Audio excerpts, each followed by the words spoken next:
Hello students. तो class 11th में अब हम पढ़ेंगे chapter work energy and power. अभी वर्क एनर्जी एंड पावर इन तीनों टर्म्स के बारे में समझने से पहले हमें कुछ चीज़ें पहले समझनी होगी जो कि इस चैप्टर में नेक्स्ट अप्लाई होंगी और इसके बाद कुछ और जो चैप्टर्स आएंगे उनमें भी अप्लाई होंगी। तो अभी हम वो जो अपना ये कंसेप्ट है ये अभी क्लियर करके चलेंगे ताकि हमें बाद में परेशानी ना हो। तो वेक्टर के बारे में पढ़ेंगे। अभी वेक्टर ये टर्म आपने पहले भी कहीं सुना होगा, क्लास 9th में सुना होगा, है ना। क्लास 9th में क्या सुना होगा कि वेक्टर एक ऐसी क्वांटिटीज होती हैं जिनके पास मैग्नीट्यूड प्लस डायरेक्शन दोनों होती हैं। अब मैग्नीट्यूड और डायरेक्शन दोनों होती हैं, इसका क्या मीनिंग है? मैग्नीट्यूड से क्या समझते हैं? मैग्नीट्यूड से हमें ये समझ में आता है कि वो जो क्वांटिटी है कोई भी है, जो भी जिस भी क्वांटिटी के बारे में हम डिस्कस कर रहे हैं वो क्वांटिटी है कितनी और उस वो किस डायरेक्शन में है। जैसे कि अब हम बात कर लें कि मैं फोर्स के बारे में बात कर लेता हूँ। सपोज करो ये बॉक्स है और मैं इसमें फोर्स अप्लाई कर रहा हूँ। लेट्स से मैं 10 न्यूटन का फोर्स अप्लाई कर रहा हूँ और इस डायरेक्शन में अप्लाई कर रहा हूँ, ठीक है। अब फोर्स एक ऐसी क्वांटिटी है, वेक्टर क्वांटिटी है। कैसे पता लगेगा हमें? क्योंकि जब मैं इसके डायरेक्शन चेंज करता हूँ तो मेरे को इसका रिजल्ट अलग अलग मिलता है। अगर मैं इसका मैग्नीट्यूड चेंज करूंगा तभी मेरे को रिजल्ट अलग मिलेगा। सपोज करो मैं मैग्नीट्यूड को कांस्टेंट रख देता हूँ, डायरेक्शन को चेंज करके देखता हूँ। तो मैंने ये बॉक्स है, मैंने इसको 10 न्यूटन का फोर्स लगाया और ये जो बॉक्स है ये मूव करने लग गया इस डायरेक्शन में। या हम सभी को समझ में आती है इतनी सी बात तो कि ये डायरेक्शन में मूव करेगा, ठीक है। अब अगर मैं यही फोर्स 10 न्यूटन का फोर्स इस डायरेक्शन से अप्लाई करता हूँ तो ये इस डायरेक्शन में मूव करने लगेगा। यानी जैसे मैं इसकी क्या कर रहा हूँ, फोर्स की F = 10 न्यूटन है, जो मैं फोर्स की डायरेक्शन को चेंज कर रहा हूँ तो मेरे को जो रिजल्ट है वो अलग मिल रहा है, ठीक है। इस डायरेक्शन से अप्लाई कर रहा था ये डायरेक्शन में मूव कर रहा था और इस डायरेक्शन से अप्लाई कर रहा था ये डायरेक्शन में मूव कर रहा था। अब अगर मैं मैग्नीट्यूड को चेंज करता हूँ तो क्या होता है? सपोज करो मैंने इस 10 न्यूटन में लगाकर अब मैंने इसमें 50 न्यूटन का फोर्स लगाया, तो जितना पहले मूव कर रहा था अब ये उससे ज़्यादा स्पीड के साथ मूव करेगा। ये कॉमन सेंस वाला कंसेप्ट है जो हम सभी को समझ सकते हैं, हम इजीली समझ सकते हैं। तो फोर्स एक ऐसी क्वांटिटी है जिसका मैं मैग्नीट्यूड चेंज करता हूं या डायरेक्शन चेंज करता हूं तो इसके रिजल्ट पर फर्क पड़ता है। तो ये हुई वेक्टर क्वांटिटी। ये कैसी क्वांटिटी है? Vector quantity. तो यानी फोर्स क्या हुई? एग्जांपल के तौर पर जो हमने लिया, फोर्स एक वेक्टर क्वांटिटी हुई। इसी तरह से आपने पढ़ा होगा वेलोसिटी एक वेक्टर क्वांटिटी होती है, इसके पास भी डायरेक्शन होती है, हम डायरेक्शन डिनोट करते हैं, ठीक है। एक्सीलरेशन, आपका एक्सीलरेशन हो गया, ठीक है, ये आपका एक वेक्टर क्वांटिटी है। और आपका डिस्प्लेसमेंट हो गया, है ना, डिस्प्लेसमेंट। आप नेक्स्ट क्लास में पढ़ेंगे आपका इलेक्ट्रिक फील्ड, ठीक है, और बहुत सारी चीजें हैं, ब्ला ब्ला एक्सेट्रा, ठीक है। वो जो वेक्टर क्वांटिटीज हैं इनके पास मैग्नीट्यूड और आप लोगों का डायरेक्शन दोनों होती है। अब कुछ क्वांटिटीज होती हैं आपकी स्केलर, ठीक है। स्केलर क्वांटिटीज वो होती है जिनके पास सिर्फ मैग्नीट्यूड होता है। मैग्नीट्यूड हमें सिर्फ ये बताता है कि वो क्वांटिटी जो है वो है कितनी। जैसे कि अगर मैं एग्जांपल के तौर पे बात करूं तो मेरे पास होता है वॉल्यूम। तो वॉल्यूम अगर मैं किसी चीज की, किसी भी कंटेनर की वॉल्यूम कंसीडर करता हूँ, लेट्स से कोई कंटेनर है और ये 5 लीटर का है,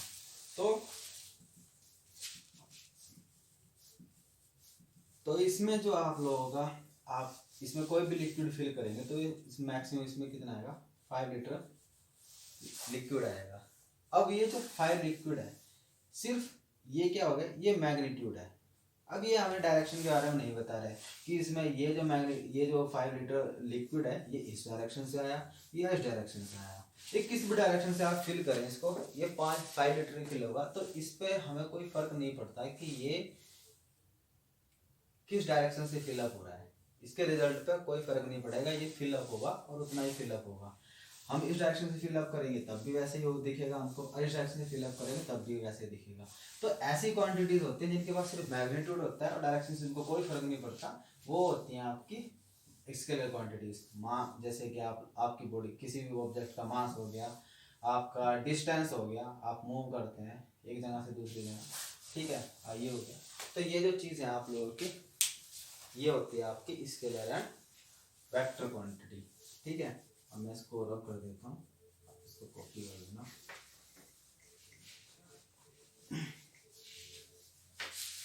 ठीक है, अब हम मेनली जो इस चैप्टर हमें जिस चीज़ के साथ डील करना है वो है अलजेब्रा। अब अलजेब्रा ये आपने टर्म पढ़ा है, लेकिन अलजेब्रा किसका algebra? Algebra of vectors. Vectors का अलजेब्रा मेनली हमें पढ़ना है वेक्टर्स के बारे में। अब ये वेक्टर्स क्या होता है, ठीक है, कैसे हम मैथमेटिकली इसको कैसे डिनोट करेंगे, कंसेप्चुअली हमने समझ लिया है, ठीक है। तो मैथमेटिक्स में जो वेक्टर्स होते हैं उनको हम डिनोट करते हैं इस तरह से, इस साइन के साथ, ए वेक्टर। ए वेक्टर क्या होता है, जैसे कि मैं लिख देता हूँ कि 2i + 3j + 5k। अब ये जो आप दिख रहा होगा इसमें i j k, इनके ऊपर ये जो दिख रहा है ये क्या है, ये यूनिट वेक्टर है। क्या ऐसा करके लिखा होगा, ये डिनोट करता है ये यूनिट वेक्टर, ये यूनिट वेक्टर है। अब इससे हम क्या समझे, यूनिट वेक्टर है, ठीक है। तो इसे समझने के लिए मैं आप लोगों को बताऊँ 3D के बारे में थोड़ा सा सोचना पड़ेगा आप लोगों को, थोड़ा सा ज़्यादा। ये आपकी एक्सिस मान लेते हैं, ये आपकी वाई एक्सिस, पढ़ा होगा आप लोगों ने, बचपन से पढ़ते आ रहे हैं, ठीक है। और ये मान लेते हैं आपकी जेड एक्सिस है हमारी, ठीक है, ये वाई एक्सिस है और ये आपकी वाई एक्सिस है, और ये जेड है, ये एक्स एक्सिस है, ठीक। तो अब ये वेक्टर कहाँ पर होगा, अगर मैं इस वेक्टर को देखूं, देखिए ये 3D है। अब ये जो आपका बोर्ड है ये आपका 2 डायमेंशनल है, यानी इसका आप ऐसे मूव कर सकते हैं, ऐसे मूव कर सकते हैं, ऐसे नहीं मूव किया जा सकता। ये जेड एक्सिस आपको इस डायरेक्शन में डिनोट करा रहा है, इस डायरेक्शन में, ये इस डायरेक्शन में है बाहर की साइड, ठीक है। मतलब ये है आपका एक्स एक्सिस, ये आपका वाई एक्सिस, और ये बाहर की साइड डिनोट कर रहा है। तो मैं इसको समझाने की कोशिश करूँगा, आप समझेंगे, ठीक है। ये जो 2i लिखा हुआ है इसका मीनिंग ये है कि ये एक्स एक्सिस में 2 यूनिट है, ये फर्स्ट 1 यूनिट हो गया, ये 2 यूनिट हो गया, और ये जो है आपका ये 1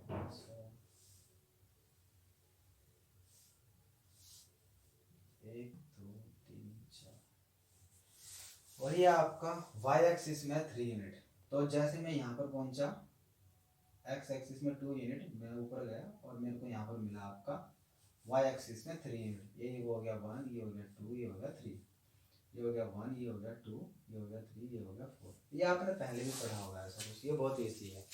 अब थोड़ा सा आगे समझना है, मैं जेड एक्सिस पे, यानी जेड एक्सिस की तरफ की बाहर की साइड है, जिस प्लेस में ये जो बाहर के साथ, ये जो मेरा मार्कर है ये दिखा रहा है आपको बाहर जेड एक्सिस आपकी। तो ये जो जेड एक्सिस है, इस एक्सिस पे मेरे को 5 यूनिट आना है, कितना आना है, 5 यूनिट। तो इस एक्सिस पे मेरे को 5 यूनिट आना है, और यहाँ से आना है बिल्कुल 1 2 3 4 5, यहाँ तक आया तो मैं यहाँ तक पहुँचूंगा। अब ये जो डायरेक्शन डिनोट करेगा यहाँ तक, लेट्स से मान लेते हैं यहाँ पर आया, यहाँ तक मैं यहाँ पर आ गया। अब ये इस पॉइंट को आपको समझना पड़ेगा, ये बाहर है, इस बोर्ड से ना थोड़ा सा बाहर है, ठीक है, इस बोर्ड से थोड़ा सा बाहर है, यहाँ पर ऐसे है। अब आप शायद समझ पाएंगे, ठीक है, ये ऐसे है। तो यहाँ पर ये पॉइंट यहाँ पर लेकर आए, ये जो लाइन दिख रही है आपको, ये इस डायरेक्शन में डिनोट कर रहा है, बाहर की साइड है जो, ये जो लाइन है ये है आपका वेक्टर, ये इस डायरेक्शन में डिनोट कर रहा है बाहर की साइड, तो ये आपका वेक्टर डिनोट करता है, ठीक है। और ये जो इसकी यहाँ से यहाँ तक पहुंचे थे हम, ये जो इसकी लेंथ है ये इसका डिनोट करेगा मैग्नीट्यूड। अभी हम पढ़ेंगे कि मैग्नीट्यूड क्या होता है, ये इसका डिनोट करेगा मैग्नीट्यूड, ठीक है। तो ये आप लोगों को हो गया वेक्टर, इसको समझना है। अब अगर मैं ए वेक्टर है मेरे पास, इसका मेरे को मैग्नीट्यूड निकालना है, तो मैं कैसे निकालूंगा, ये आपका ए वेक्टर है, इसका मैग्नीट्यूड निकालना है, तो आप सिंपल ऐसे निकालेंगे, जैसे कि आप 2 का स्क्वायर करेंगे, 3 का स्क्वायर करेंगे, 5 का स्क्वायर करेंगे और इसका रूट कर देंगे, ठीक है। आपका 2 का स्क्वायर क्या हो जाएगा 4, प्लस 3 का स्क्वायर हो जाएगा आपका 9, और 5 का स्क्वायर हो जाएगा आपका 25। तो आपको आंसर क्या मिलेगा, ये आपको मिल जाएगा 34 प्लस 38, तो 38 रूट में। अब एक चीज समझनी है, रूट जो आता है वो प्लस और माइनस दोनों आता है, ठीक है। अगर मैं 38 का रूट लूंगा तो प्लस और माइनस दोनों आएगा, लेकिन मेरे को क्या लेना है, सिर्फ मेरे को सिर्फ प्लस की वैल्यू लेनी है। क्यों लेनी है? क्योंकि मैं किस चीज़ के साथ डील कर रहा हूँ, मैं कर रहा हूँ डील इस चीज़ के साथ कि इस वेक्टर की मैग्नीट्यूड कितना है, यानी ये लेंथ में कितना है, और लेंथ कभी भी नेगेटिव नहीं हो सकती। सपोज करो ना, आप खुद ही सोचो, मैं कह रहा हूँ कि मैग्नीट्यूड ये जो आपका मार्कर है, लेट से मान लेते हैं 10 सेंटीमीटर का है। अब 10 का है, मैं इसे और कर लेता हूँ 5 कर देता हूँ, तो इसका इतनी इतनी लेंथ हुई। एक किया तो इतना, 0 किया तो यानी ये है ही नहीं। इसकी लेंथ -5 सेंटीमीटर है, इसका क्या मीनिंग हुआ? इसका कोई भी मीनिंग निकल के नहीं आता। तो हमें ये समझ में नहीं आता कि माइनस में लेंथ हो, तो इसलिए हम इसकी क्या लेंगे, सिर्फ प्लस में वैल्यू लेंगे, माइनस में नहीं लेंगे कभी भी। तो ये होता है आप लोगों का ए वेक्टर, कि आप वेक्टर कैसे समझेंगे, क्या होता है वेक्टर। अब हमें कुछ वेक्टर्स में ऑपरेशन समझने हैं, ऑपरेशंस क्या होते हैं। अब ये हम बचपन से पढ़ते आ रहे हैं, लेकिन हम कभी कभी इनको ऐसे हमने कभी सोचा नहीं। ये वर्ड तो सुन लिया, कभी कभी हमें याद रहता है, लेकिन कभी नहीं पता होता। कुछ बच्चों को नहीं पता होता, कुछ को तो पता भी होता है। ऑपरेशंस होते हैं आप लोगों के, अलजेब्रिक ऑपरेशंस क्या होते हैं, जो आपने सीखे हैं बचपन से, फर्स्ट सेकंड क्लास से, ठीक है। तो ये होता है आप लोगों का क्या, आपने सुना होगा एडिशन, सब्ट्रैक्शन, मल्टीप्लिकेशन,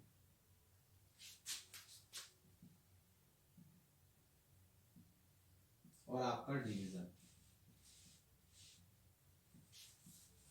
अब ये चीजें आप लोगों ने सुनी होगी, ये होते हैं, इनको बोलते हैं ऑपरेशन, जो कि हमें अलजेब्रा में इनके बारे में पढ़ते हैं। अब ये आप लोगों ने नंबर्स के साथ पढ़ा होगा कि नंबर को कैसे ऐड करते हैं, नंबर ही क्या होता है, आपके स्केलर्स होते हैं, तो इनके बारे में तो हमें पहले से पता है। अब हमें ये पढ़ना है कि हम वेक्टर्स को ऐड कैसे करेंगे, इनको सब्ट्रैक्ट कैसे करेंगे, इनको मल्टीप्लाई कैसे करेंगे, तो इन चीज़ों के बारे में हमें पढ़ना है, ठीक है। तो सपोज करो सिंपल एडिशन आप लोगों का, हम वेक्टर एडिशन पढ़ेंगे। क्या पढ़ेंगे? वेक्टर एडिशन पढ़ेंगे। वेक्टर को हम कैसे ऐड करेंगे, ठीक है। तो वेक्टर को ऐड करना बहुत इजी है, ठीक। कैसे ऐड करेंगे, सिंपल है। सपोज करो ये कोई आपका एक वेक्टर है, ए वेक्टर, ठीक, और ये आपका कोई बी वेक्टर है। क्या है ये? B vector. और मेरे को बोला गया, मेरे को इंस्ट्रक्शन दिए गए कि आपको ए वेक्टर प्लस बी वेक्टर यानी इनका रिजल्टेंट निकालना है। क्या मेरे को फाइंड करना है? ये मेरे को फाइंड आउट करना है। तो मैं इसको कैसे फाइंड आउट करूँगा, ठीक है। तो इस चीज़ को फाइंड आउट करने के लिए मेरे को क्या करना पड़ेगा, मेरे पास कुछ लॉज गिवन है। क्या? दो नियम है, दो लॉ बने हुए हैं जो मेरे को वेक्टर को ऐड करने में हेल्प करते हैं। अब ये वेक्टर्स को ऐड करने में कैसे हेल्प करेंगे, वो कौन से नियम है, उनके बारे में हम डिस्कस करेंगे, ठीक है। तो उसमें से जो आप लोगों का पहला लॉ है वो है, मैं इनको इरेज कर देता हूँ,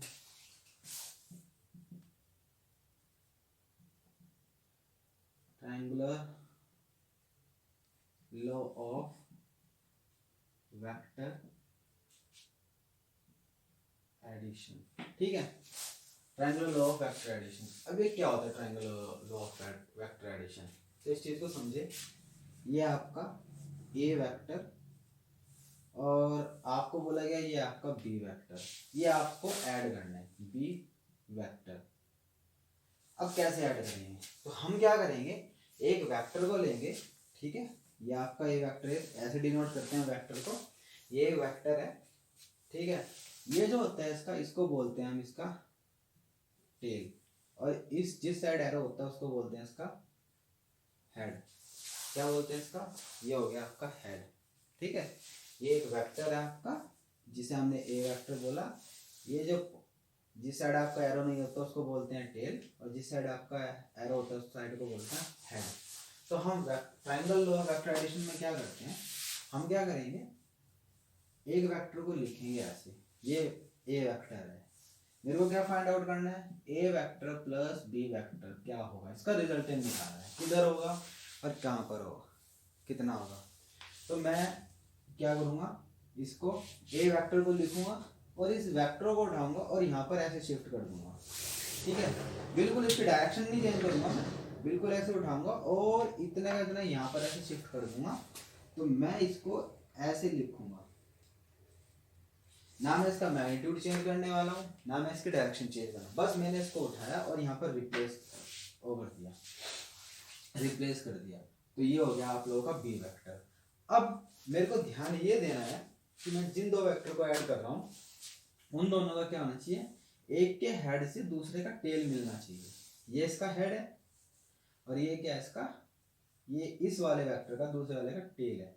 तो एक का हेड दूसरे का टेल से मिलेगा, तो ये जो आपको रिजल्ट मिलेगा, ये जो नया इसके टेल से यहाँ पर जो हेड मिलाएंगे, ये जो नया वेक्टर मिलेगा ये आपको मिलेगा आर वेक्टर, जिसको आप बोल सकते हैं ए वेक्टर प्लस बी वेक्टर। आप इसको स्मॉल लिख ले, आर वेक्टर। तो ये मिला आपको नया वेक्टर जो कि इस डायरेक्शन में है और इतना इसका मैग्नीट्यूड है। तो ये होगा आप लोगों का triangle of vector addition. Triangle of vector addition ये बोलता है कि if the two vectors are denoting the two adjacent side of a triangle, then the third side of the triangle will show you the or will give you the resultant of those two vectors। ठीक है, जैसे कि हमने ये add कर लिया। बस इसमें ध्यान ये देखना कि एरो किस साइड है, ठीक है, एरो किस साइड है। जैसे कि मैं अभी आपको एक एग्जांपल के तौर पे दे देता हूँ। सपोज करो ये एक वेक्टर है, लेट्स से ये ए वेक्टर है, ये आपका बी वेक्टर है और ये हो गया आपका सी वेक्टर हो गया, ये आपका सी वेक्टर है। ये ऐसे आया और ये ऐसे आया यहाँ से और ये ऐसे आया। तो इसमें क्या होगा, कौन सा रिजल्टेंट है, कौन सा, किन को ऐड कर रहे हैं हम, तो हम देखेंगे। अब मैं यहाँ से चला तो यहाँ पर इसका हेड है और यहाँ पर दूसरे वाले का टेल है, यहाँ पर पहुँच गया और यहाँ से इसका हेड का हेड मिल गया। तो ये रिजल्टेंट है, ये रिजल्टेंट दोनों को ऐड करके मेरे को ये मिला। ये दोनों, इन दोनों को, इस ए वेक्टर को और बी वेक्टर को ऐड किया मैंने, तब मेरे को सी वेक्टर मिला। ठीक है, तो मैं लिखूंगा कि C vector is equals to A vector plus B vector. ठीक है, इसमें क्या हो जाएगा आप लोगों का, ये हो जाएगा C vector is equals to A vector plus B vector. यानी जो सी वेक्टर है वो रिजल्टेंट है किसका, ए वेक्टर और बी वेक्टर का। हमें कैसे पता लगेगा, इनके एरो को देखना है। ठीक है, जहां से एक का हेड दूसरे के हेड से मिला होगा, यानी ये वाला जो है ये वाला रिजल्टेंट है आपका, और इन दोनों को मैं ऐड कर रहा हूँ। ठीक, तो ये वेक्टर ऐसे हैं। तो ये तो हुआ आप लोगों का एडिशन, जिसमें कि मैंने कौन सा लॉ पढ़ा है, ट्रायंगल ऑफ वेक्टर एडिशन। अब इसके बाद एक और लॉ है इसमें, जिसे बोलते हैं हम parallelogram law of vector addition, जिसके बारे में आप इसको पहले स्क्रीन। तो अब हम इसमें पढ़ेंगे सेकंड लॉ, जो है आप लोगों का क्या, मैं शॉर्ट में लिख देता हूँ इसको, parallelogram law of vector addition. ठीक है, अब ये क्या बोलता है, ये बोलता है, ये नियम ये बोलता है, if two vectors are representing the two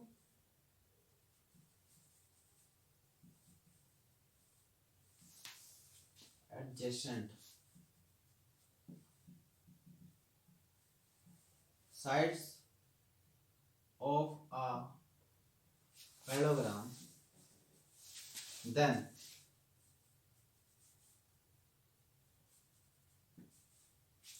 the diagonal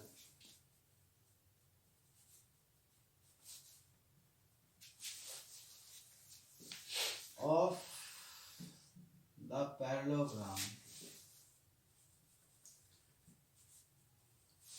will give us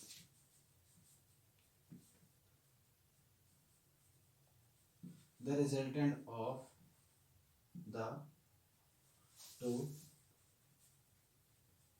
vectors।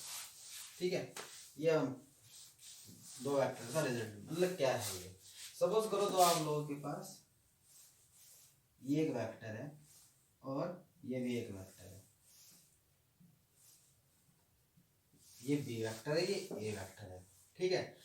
अब देखा जाए तो ये इस साइड है, ये इस साइड है, तो ये अगर मैं इसको ऐसे पूरा कंप्लीट करने की कोशिश करता हूँ तो आपके पास एक पैरेललोग्राम बनेगा, है ना।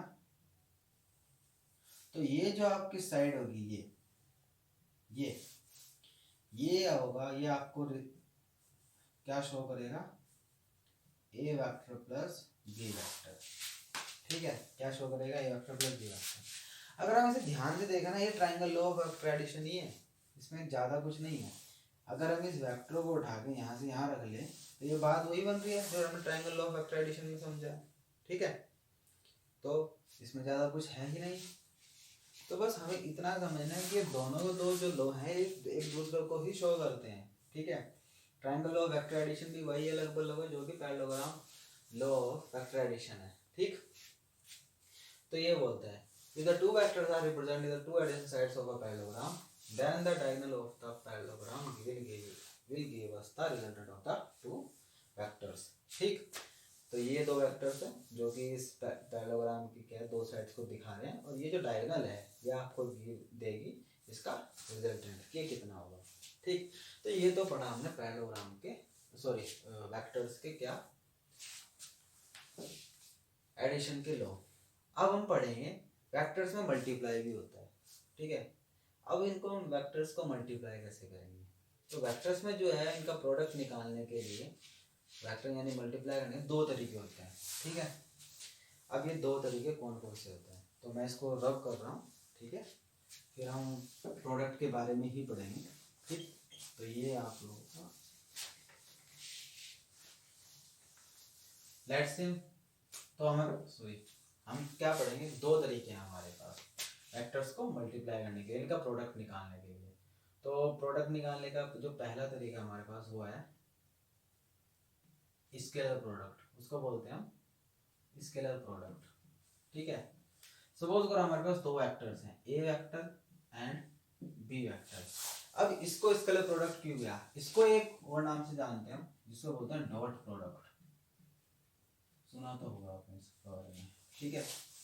डॉट प्रोडक्ट बोलते हैं। अब ये इसको स्केलर प्रोडक्ट और डॉट प्रोडक्ट क्यों बोलते हैं, देखो अगर इन दो वेक्टर्स का मैं स्केलर प्रोडक्ट निकालूंगा तो मेरे को एक नंबर मिलेगा, नंबर यानी मेरे को एक स्केलर मिलेगा, और इसको रिप्रेजेंट करते हैं हम कैसे, ए वेक्टर डॉट बी वेक्टर। इसका मीनिंग है मैं क्या निकाल रहा हूँ, इसका डॉट प्रोडक्ट निकाल रहा हूँ, तो मेरे को जो आंसर मिलेगा वो मेरे को एक स्केलर मिलेगा।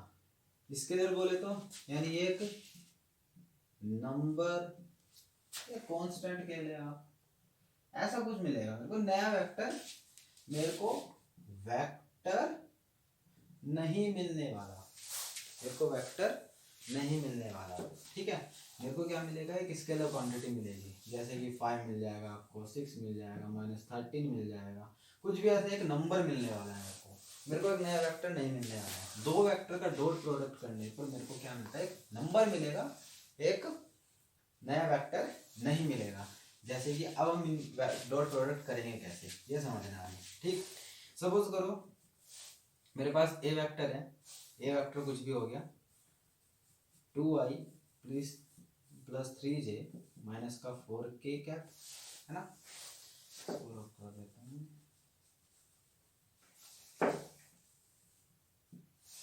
और आपका बी वेक्टर है 4i माइनस का 3j कैप प्लस का 9k कैप। और मेरे को बोल दे रहा है कि मेरे को क्या निकालना है, ए वेक्टर डॉट बी वेक्टर निकालना है। तो मैं कैसे निकालूंगा, तो मैं इस तरह से निकालूंगा 2i प्लस 3j माइनस का 4k कैप और 4i माइनस का 3j प्लस का 9k कैप, ऐसे लिखूंगा। अब मैंने बचपन से क्या पढ़ता आ रहा हूँ है कि मैं अगर मेरे पास ऐसा कुछ लिखा है तो मैं इसकी मल्टीप्लाई इस सब के साथ करूँगा, इसकी मल्टीप्लाई इस सब के साथ करूँगा और इसकी मल्टीप्लाई इस सब के साथ करूँगा, ठीक। तो मैं कैसे करूँगा यहाँ पर मल्टीप्लाई, मैं वही करूँगा, वही तरीका अपनाऊंगा। मैं 2i की मल्टीप्लाई 4ji के साथ करूँगा, फिर 2i की मल्टीप्लाई j के साथ भी करूँगा 9 पे। लेकिन होता क्या है, जब मैं i का डॉट प्रोडक्ट i के साथ करता हूँ तो मेरे को मिलता है आंसर क्या, 1। मैं यहाँ पर लिख रहा हूँ, ये समझना है। इससे पहले i dot i equals to होता है मेरा j dot j equals to होता है मेरा k कैप k, ये कैप है, इसके ऊपर कैप बोलते हैं इनको, ठीक है। इजिकल्स टू मेरे पास 1 आता है। क्या आता है मेरे पास, i cap dot i cap dot i cap j cap dot j cap, ये मेरे पास 1 के इक्वल होता है। और अगर मैं i डॉट j कर देता हूँ, या फिर j डॉट k कैप कर लेता हूँ, या फिर k cap dot i cap कर लेता हूँ, तो मेरे पास जो आंसर आता है वो 0 आता है।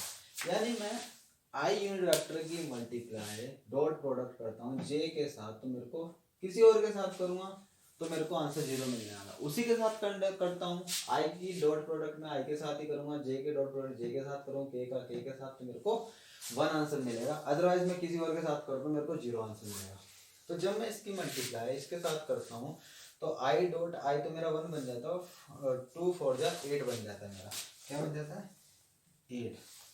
और 2 की मल्टीप्लाई जब मैं 3 के साथ करता हूँ 6 बनता है, लेकिन i की जैसे मल्टीप्लाई j के साथ करता हूँ 0 बन जाता है। तो ये सारा का सारा क्या हो जाता है, कैंसिल आउट हो जाता है।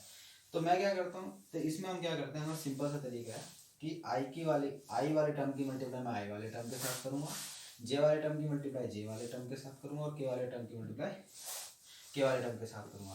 तो ये हो जाएगा मेरा 3 3 जा 9, पर कैसा 9, माइनस का, ठीक है। माइनस का 4 प्लस का 9, तो इन दोनों की मल्टीप्लाई करूँगा तो क्या आएगा मेरे पास, माइनस का 36। अब इन दोनों का आंसर क्या आएगा, देखो ये माइनस माइनस है तो मैं इन दोनों को ऐड कर लूँगा, तो ये आ जाएगा मेरे को माइनस का 45। माइनस का 45 में मैं क्या करूँगा, प्लस का 8 ऐड करूँगा, तो मेरे पास आ जाएगा कितना, माइनस का 37। ये हुआ मेरे पास a डॉट b।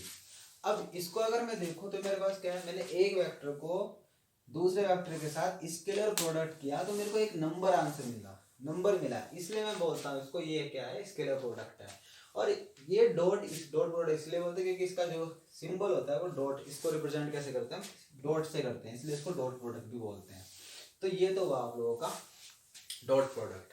अब ये तो सिंपल तरीका है दो वेक्टर्स को मल्टीप्लाई करने का, ठीक।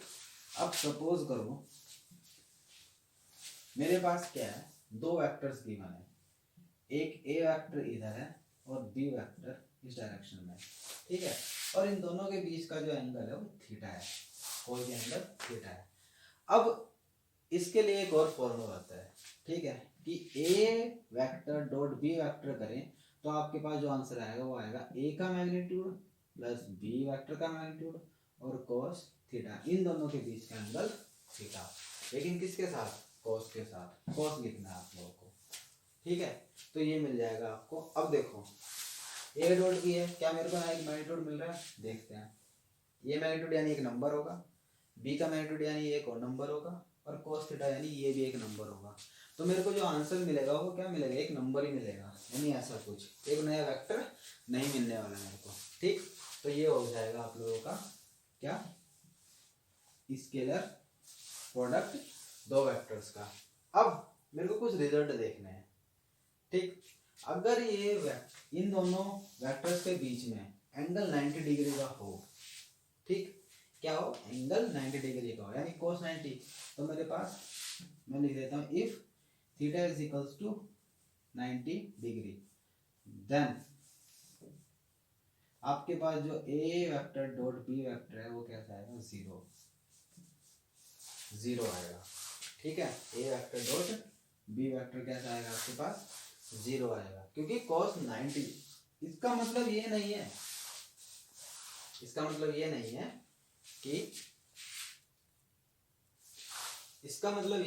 कि ये जो a वेक्टर 0 है या b वेक्टर 0 है, नहीं, ना तो a वेक्टर 0 है ना b वेक्टर 0 है, बल्कि आप लोगों का इनके बीच का जो एंगल है उसकी वजह से इनका प्रोडक्ट डॉट प्रोडक्ट 0 आया है। तो अगर इनमें से एक कोई जीरो होता तब भी इनका प्रोडक्ट जीरो आ सकता था, लेकिन अगर इनमें से कोई एक जीरो नहीं भी है तब भी इनका आंसर जीरो आ सकता है। एक कंडीशन है जब ये एक दूसरे के क्या हो, परपेंडिकुलर हो। परपेंडिकुलर हो यानी ए वेक्टर आपका ऐसा हो, बी वेक्टर ये ए वेक्टर और ये बी वेक्टर, तो इन दोनों के बीच का एंगल क्या हो गया आपका 90 डिग्री हो गया। ठीक है, तब इस केस में जो है ए वेक्टर डॉट बी वेक्टर आपका जीरो होगा। ठीक, अगर ये पैरेलल हुए तो सिंपल है, अगर ये पैरेलल हुए तो अगर पैरेलल होने का मीनिंग ये है कि एक वेक्टर इस डायरेक्शन में दूसरा वेक्टर इस डायरेक्शन में। ठीक है, तो ये आपका बी वेक्टर ये भी आपका ए वेक्टर, तो ये पैरेलल है एक ही डायरेक्शन में, यानी इनके बीच का एंगल क्या है, जीरो है। तो कोस थीटा क्या आ जाएगा आपको, कोस जीरो की वैल्यू आपकी 1 होती है। देन आप लोगों के पास ए वेक्टर डॉट बी वेक्टर क्या आ जाएगा, ए का मैग्नीट्यूड बी का मैग्नीट्यूड मल्टीप्लाई करने आप, और मैग्नीट्यूड मैंने निकालना आप लोगों को बताया था कि कैसे मैग्नीट्यूड निकालते हैं। सिंपल, जो वेक्टर होगा उसके इन वाले टर्म्स को इसको इसको इसको इसका स्क्वायर करो, इसका स्क्वायर करो, इसका स्क्वायर करो, और उनको अंडर रूट में ले लेके आंसर आ जाएगा आप लोगों का इनका डॉट सॉरी मैग्नीट्यूड। मैग्नीट्यूड आपको ये बताता है कि कोई भी वेक्टर बड़ा कितना है, कितना बड़ा है वो। और ये जो है आपका ये आई जे के, ये आपको ये बता रहे हैं कि किस डायरेक्शन में, किसके डायरेक्शन में कितना है। ये आपको डायरेक्शन देने में हेल्प करते हैं, ये आपको 2 3 4 ये आपको इसका मैग्नीट्यूड देने में हेल्प करते हैं किसी भी वेक्टर का। तो ये हो गया आप लोगों का स्केलर प्रोडक्ट के जितना कि हमें चाहिए होता है। अब इसमें ना एक और चीज़ होती है, क्या होती है वो चीज़, इसके बारे में हम पढ़ेंगे। ये होता है projection, projection of one vector on other. जैसे कि मैं पढ़ ले रहा हूँ, अब इसका मीनिंग क्या है, तो देखो जैसे मैं क्या कर लेता हूँ, मैं यहाँ पर एक ये कर लेता हूँ। अब इस ए वेक्टर का प्रोजेक्शन, यानी अगर मैं एक शैडो खींचता हूँ तो ये इस पर कितनी होगी, ठीक है, इस पर कितनी होगी। तो देखो ये एक राइट एंगल ट्रायंगल बना, ये इसका हाइपोटेनस बन गया ए वेक्टर, ठीक है, ए वेक्टर का मैग्नीट्यूड। तो अगर मैं इस लेंथ को निकालना चाहूँ तो ये मेरे पास निकलेगी क्या, ए कोस थीटा, इजंट इट। ऐसा होगा नहीं होगा, होगा या नहीं होगा, आई थिंक होगा, यही होगा। ठीक है, तो ए कॉस थीटा